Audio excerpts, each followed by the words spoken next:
Have you ever felt like you're not good enough at something? Maybe you see your friend excel at math or art and you think, why can't I be like that? Well, let me tell you a story about two friends, David and Matt, that might just change how you see things. David was a star on the football field. He could run faster, kick harder, and score more goals than anyone else. His feet moved like magic, and everyone admired his skills. But David had a secret. He really struggled with math. His best friend, Matt, was the exact opposite. Matt was a math genius. He could solve complex equations in his head and always got the top scores in class. But when it came to football, Matt was clumsy and couldn't even kick the ball straight. One day, after a particularly tough math test, David felt really down. He saw Matt's perfect score and felt a pang of jealousy. He thought, if Matt can be so good at math, why can't I? So, David made a decision. He was going to become a math whiz, just like Matt. He borrowed all of Matt's advanced math books and started studying day and night. He gave up his football practice, his favorite thing in the world, to spend hours and hours trying to solve problems that felt impossible. Meanwhile, Matt was watching David on the football field with the same kind of envy. He wished he could be as cool and athletic as David. So, he decided he was going to become a football star. He started training every day after school, trying to copy David's moves.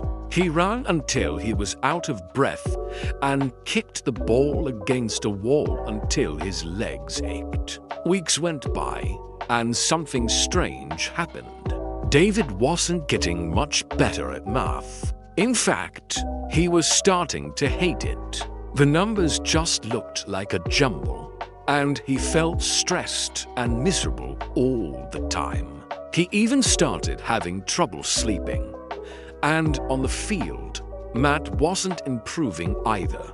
He was still clumsy, and he was getting frustrated. He didn't enjoy the running or the kicking. It all just felt like a chore. Both boys were tired, unhappy, and they weren't making any progress. One afternoon, they met at the park, both looking completely exhausted. David confessed, "I quit football practice to become a math genius like you, but I just can't do it. I'm miserable." Matt sighed and said, "And I've been trying to become a football player like you, but I'm terrible at it, and I don't even like it." They looked at each other and suddenly burst out laughing. They realized how silly they had been. David's coach walked over and said, "David, you're a natural at football because you love it. You practice every day not because you have to, but because you want to. That's your passion." Then he turned to Matt. "And Matt, you're brilliant at math because you enjoy solving problems. You've spent years practicing and getting better. That's your unique talent." It was a light bulb moment for both of them. They understood that everyone has their own special strengths. Comparing yourself to others is pointless. David was great at football because he practiced with passion. Matt was great at math for the same reason. Forcing yourself to do something you don't love just leads to burnout. So, David went back to the football field, and Matt went back to his math books. They were both much happier. They still supported each other, but they stopped trying to be someone they weren't. They focused on their own paths.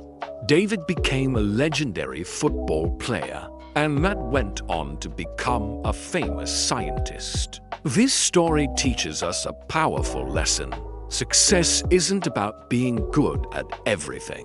It's about finding what you love, what you're naturally drawn to, and then putting into practice. Your passion is what makes the hard work feel easy.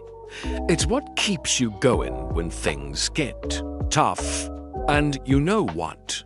Learning English is just like that. If you try to force it, it can feel like a chore, just like math did for David. But if you find a way to enjoy it, like watching movies, listening to music, or talking with friends, practice becomes fun. When you enjoy the process, you'll naturally want to do it more, and you'll improve much faster. Don't worry about how quickly someone else is learning. Focus on your own journey. Find your passion within the language and practice with joy. Your path is unique, and that's where your true potential lies. So, what are you passionate about? Let me know in the comments below. Thanks for watching, and don't forget to like and subscribe for more stories. See you next time.